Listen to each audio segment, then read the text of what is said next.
अगर मेरा नाम नील मोहम्मद होता तो इस दुनिया को देखने का मेरा नजरिया शायद कुछ अलग होता, है ना?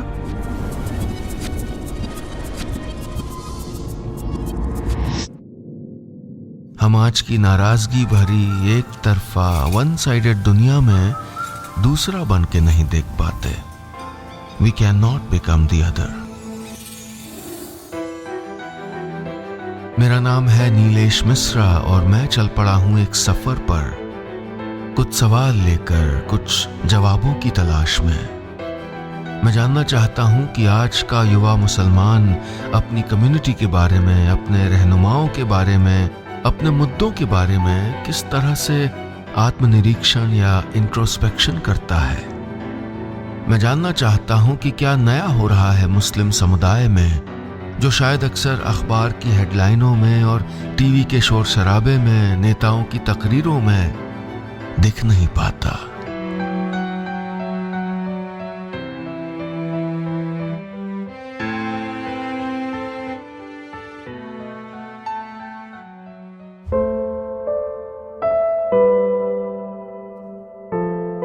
हमारी जो कौम की लीडरशिप है उसके पास विज़न का बहुत बड़ी कमी है। आप अंदाज़ा करें कि हमारे जो कौम के रहबर हैं ये वो लोग हैं जिन्होंने बिजली का विरोध किया था, इलेक्ट्रिसिटी का विरोध किया था। आप ये अंदाज़ा लगा सकते हैं कि इसके क्या मायने हैं और इनके अंदर विज़न की किस कदर कमी है। ये वो लोग हैं जिन्होंने अंग्रेज़ी सीखने पर सर सैयद अहमद के ख़िलाफ़ 600 से ज़्यादा फतवे लाए थे। सऊदी अरब तक गए और वहाँ से जा कर के, आप सोचें उस दौर में जब हवाई जहाज़ मुमकिन नहीं था, ये महीनों की मुसाफरत करके गए और वहाँ से जाके फतवे लेकर के आए। मुसलमान लगातार इंट्रोस्पेक्शन कर रहा है और वो अपने बच्चों को पढ़ाना चाहता है। लेकिन मुझे इस मामले में, जैसे मैं पुरानी दिल्ली में रहती हूँ, मुझे यहाँ के स्कूलों का हाल पता है। यहाँ पर उर्दू मीडियम स्कूल मुसलमानों के हवाले कर दिए गए। गरीब का बच्चा उर्दू मीडियम स्कूल में जब पढ़ता है तो 12वीं के बाद वो किस कॉलेज में जाए? उसको हिस्ट्री में उर्दू में किताबें नहीं मिलती, ग्रेजुएशन में उसको साइंस की किताबें उर्दू में नहीं मिलती, उसको मैथ्स की किताबें, वो उस बच्चे का अंदाज़ा करिए, उसके लिए वो डेड एंड है। उर्दू एक सब्जेक्ट के तौर पर, लैंग्वेज के सब्जेक्ट के तौर पर आप अपने बच्चों को ज़रूर पढ़ाएँ, लेकिन उर्दू मीडियम एजुकेशन से आने वाले बच्चे 12th के बाद जाएं कहाँ? उनको टर्मिनोलॉजी की कोई कैसे समझाएगा कि जो बात उन्होंने अभी तक ज्योग्राफी उन्होंने उर्दू में पढ़ी, उस ज्योग्राफी को अचानक वो अंग्रेज़ी में कैसे सीख पाएंगे? वहाँ ज़रूर उर्दू पढ़ाई जाए, लेकिन एक सब्जेक्ट के तौर पे, मीडियम के तौर पे नहीं। और इससे मुसलमान बच्चे जॉब मार्केट में अपने आप को कम्पीट करने लायक बना सकेंगे। वो उनकी एम्प्लॉयबिलिटी बढ़ेगी अगर वो हिंदी मीडियम या अंग्रेज़ी मीडियम के स्कूलों में पढ़ेंगे। पुराने वक्त में सोच सभी जो कम्युनिटीज़ थी उनकी थोड़ी पुरानी कल्चर से, मतलब एकदम कहा जाए कि पुरानी सोच थी, मतलब वो नई चीज़ों में आने से डरते थे। लेकिन सर अब जो है टेक्नोलॉजिकली हम लोग कितना एडवांसमेंट हो रहा है, इन वजह से सभी कम्युनिटीज़ में, सभी लोगों में, चाहे वो बूढ़े हों, बच्चे हों, हर तरीके के आदमी, इंसान में इस वक्त नई सोच आ रही है। उसको ये हमारे नेता जो हैं ये आजकल ये कोशिश कर रहे हैं कि ये वही सोच इनकी बची रहे और ये आगे ना बढ़े। क्या एक विक्टिम मेंटालिटी जो, जी सर, कि भाई मुसलमान विक्टिम है सिर्फ, जी है क्या विक्टिम आपको लगता है? नहीं सर, विक्टिम है नहीं, विक्टिम बनाने की कोशिश की जा रही है मुसलमान को। जैसे कि ये राम जन्मभूमि वाली बात है, आज का मुसलमान इन बातों पे ज़्यादा यकीन नहीं करता है कि वो पुराने की जो ये हमारी ज़मीन थी इसे हमें ज़रूरत है, या ऐसी बात कि ये हमारी ईगो पे आ जाए। ये मूव ऑन कर गए। जी, मूव ऑन कर चुका है मुसलमान आज का। लेकिन जो ये नेता हैं हमारे, ये चाहते हैं कि ये बात, आज का यूथ भी जो इन बातों पे बिल्कुल यकीन नहीं करता है और इनकी बिल्कुल कदर नहीं करता है कि ये हम इन छोटी छोटी बातों के लिए अपने भाईचारे को बिगाड़ें, वो ये चाहते हैं कि हम इन बातों को, छोटी छोटी बातों को अपनी ईगो पे लें और उसकी वजह से हम मूव ऑन ना कर पाएँ इन चीज़ों पे। शायद यही सच होगा हिंदू यूथ के लिए भी, who might also have moved on, जी, जिसके लिए भी है कि like what's the big deal, जी, जैसे कि सर आजकल ये बातें हो रही हैं कि धर्म खतरे में है और इन तरीके से ये विक्टिमाइज किया जा रहा है लोगों को। सर धर्म तो सर आस्था के ऊपर है, तो जब तक कोई बंदा यकीन कर सकता है तब तक सर धर्म कैसे खतरे में हो सकता है। ये तो सर एक इंटेंजिबल चीज़ कहलाएगी कि, और ये हमें एक फिजिकल चीज़ के तरीके से प्रेजेंट करके दी जा रही है जो नेता हैं हमारे इनके द्वारा। तो सर ये बात तो बिल्कुल ही गलत होगी कि जो धर्म है वो खतरे में है, और जो ये अलग अलग धर्म के मानने वाले लोग हैं ये विक्टिमाइज हैं।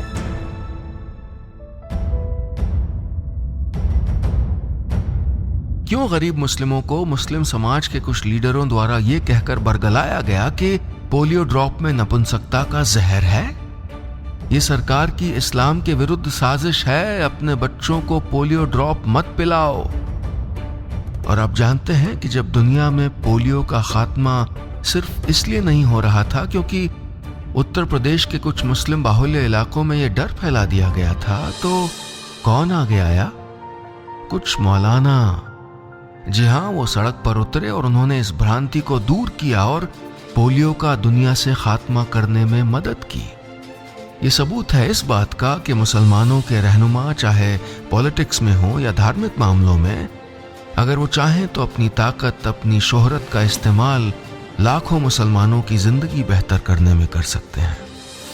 लेकिन मुझे लगता है कि मुसलमानों के कई रहनुमा उनको कई साल से एक अजीब सी पोशाक बेच रहे हैं। धर्म की टोपी, विक्टिम होने का चश्मा, खौफ की दुशाला और पिछड़ेपन का झोला। नदौल हाई स्कूल जहानाबाद के बगल में एक आबादी है, वहाँ मेरे फादर हाई स्कूल में हुआ थे, अब रिटायर्ड हो गए, टीचर थे वहाँ। तो उस इलाके की अगर उस नदौल की आबादी जो तकरीबन 100 घर पर मुश्तमिल है, 100 घर है वहाँ, तो वहाँ की सूरत हाल ये है कि मैंने एक अरसा वहाँ गुजरा है, मैंने देखा साहब वहाँ मुस्लिम घरों की हालत इतनी ज़्यादा बदतर है, एजुकेशन के एतबार से भी, गरीबी के एतबार से भी, रेखा से भी, और बिल्कुल सच्चर कमेटी की रिपोर्ट बिल्कुल दुरुस्त साबित होती है। ये मिसाल देखिए आप, ये दलील है बिल्कुल इसकी कि मुसलमान दलित से भी पीछे हो गए। इसकी क्या वजह है, क्यों पीछे हो गए? मैंने देखा कि साहब वहाँ लड़के जो हैं, नौजवान लड़के अपने गार्जियन के साथ, अपने पेरेंट्स के साथ जो है वो बकरियाँ बेच रहे हैं, अंडे बेच रहे हैं, मुर्गे बेच रहे हैं, फालतू कामों में लगे हुए हैं, अपनी ज़िंदगी को ज़ाय कर रहे हैं, एहसास तक नहीं है किस दौर में जी रहे हैं।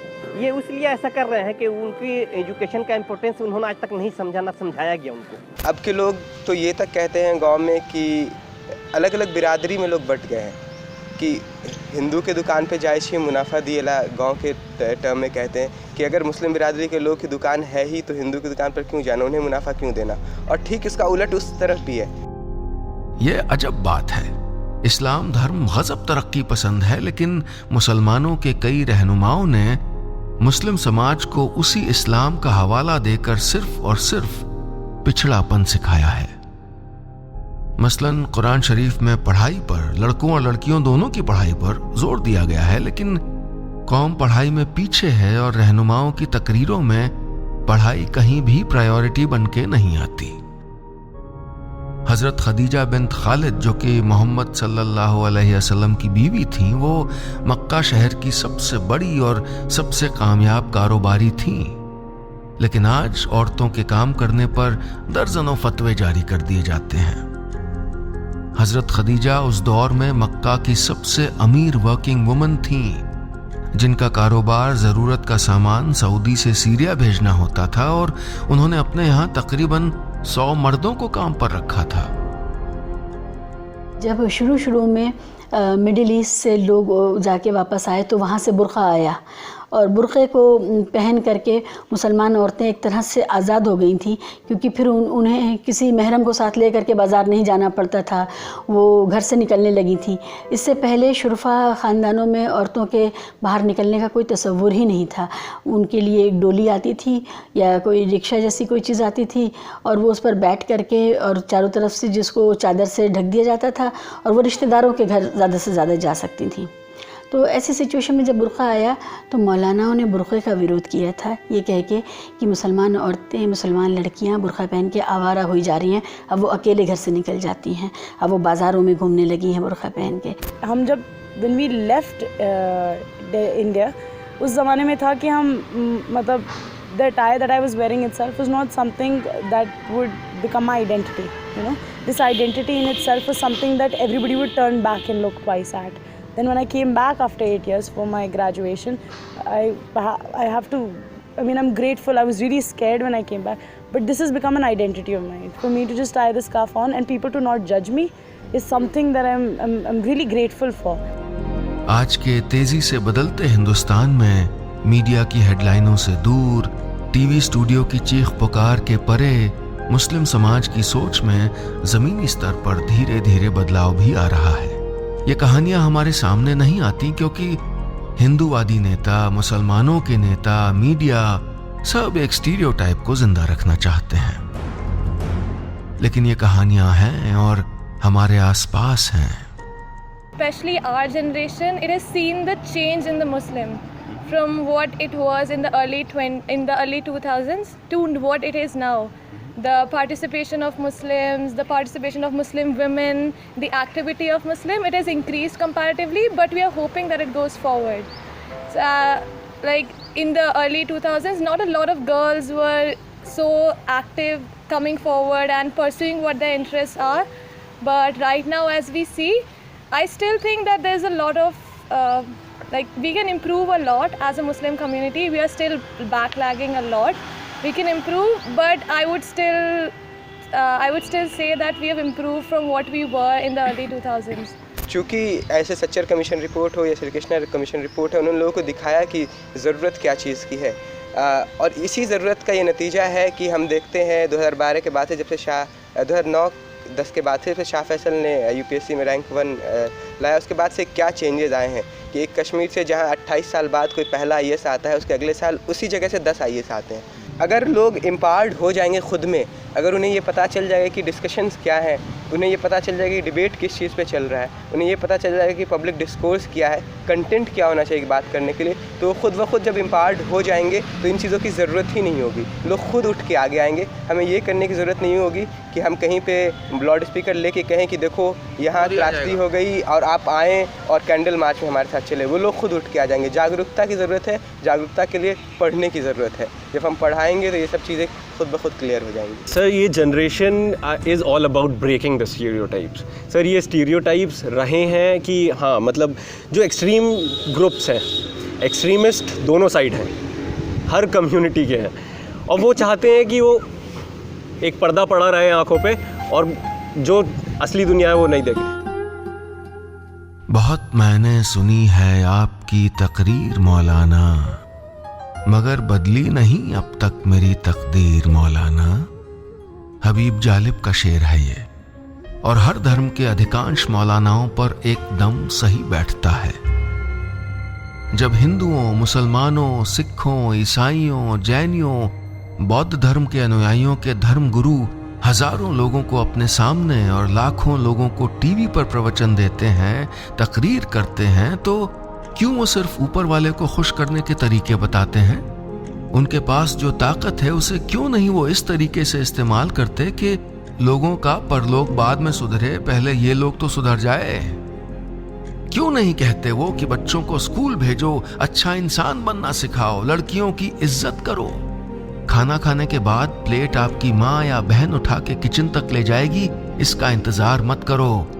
अगर आपका बेटा या भाई लड़कियों से बदतमीजी करता है, सड़क पर फिक्रे कसता है, तो उसके साथ वही बर्ताव करो जो आप सड़क पर किसी मनचले के साथ करते। बेटियों को बेटों के सामने हर खुशी से महरूम मत रखो। सड़क पर कूड़ा मत फेंको। ट्रेन में कोई बुजुर्ग दिख जाए या महिला खड़ी हो तो उनको अपनी सीट दे दो।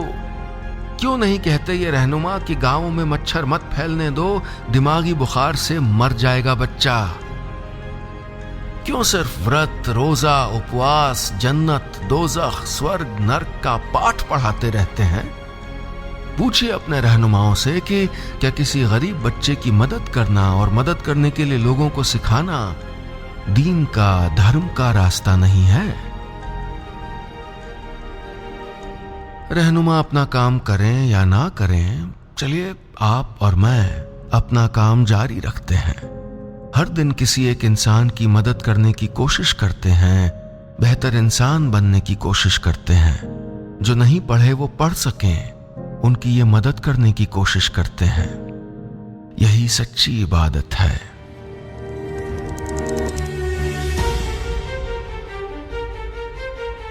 अभी मैं चल पड़ा हूं किसी और सफर पर, किसी और मंजिल की ओर, कोई और कहानी तलाशने, हिंदुस्तान को थोड़ा और समझने। मुझे अपनी और अपने आसपास की कहानियों से जोड़िए। लिख भेजिए मुझे ऐसे लोगों के बारे में, ऐसे मुद्दों के बारे में जिन्हें आप सबके साथ शेयर करना चाहते हैं। मुझे ईमेल करिए, मेरे फेसबुक पे जाइए, ट्विटर को टटोलिए, खत भेजिए, टेलीग्राम भेजिए।